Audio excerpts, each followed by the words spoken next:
ഇന്ന് ലോക mothers day. അമ്മമാരെ സ്നേഹിക്കുന്ന എല്ലാ മക്കൾക്കും എൻ്റെ മദേഴ്സ് ഡേ ആശംസകൾ.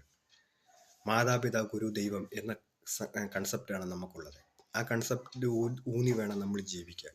പക്ഷേ ഇന്നത്തെ സമൂഹം അമ്മമാരെ അച്ഛന്മാരെ അനാഥാലയത്തിൽ കൊണ്ടു നടക്കുന്ന സമൂഹമാണ്.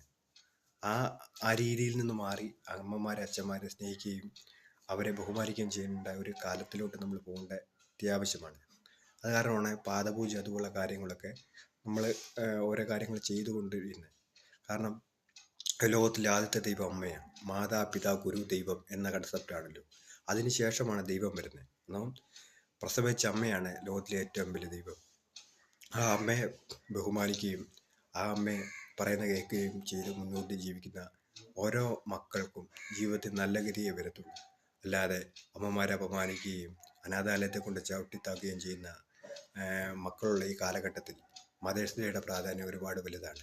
ഇനിയുള്ള തലമുറ അമ്മമാരെ ഒരുപാട് സ്നേഹിക്കുകയും ബഹുമാനിക്കുകയും ചെയ്യുന്ന സമൂഹത്തിലോട്ട് വരട്ടെ. ഇപ്പോഴത്തെ പിള്ളേരെ കഞ്ചാവും അതുപോലെ മയക്കുമരുന്നും ഒക്കെ അടിച്ച് മാതാപിതാക്കളെ തല്ലുകയും കൊല്ലുകയും ചെയ്യുന്ന ഈ കാലഘട്ടത്തിൽ മദേഴ്സ് ഡേയുടെ പ്രാധാന്യം ഒരുപാട് വലുതാണ്. ഇനിയുള്ള സമൂഹം മദേഴ്സ് ഡേയുടെ പ്രാധാന്യം തിരിച്ചറിഞ്ഞുകൊണ്ട് അമ്മമാരെ അച്ഛന്മാരെയൊക്കെ സ്നേഹിച്ച് അവരെ വളരെ സന്തോഷത്തോടെ ജീവിതം നയിക്കാൻ പറ്റട്ടെ.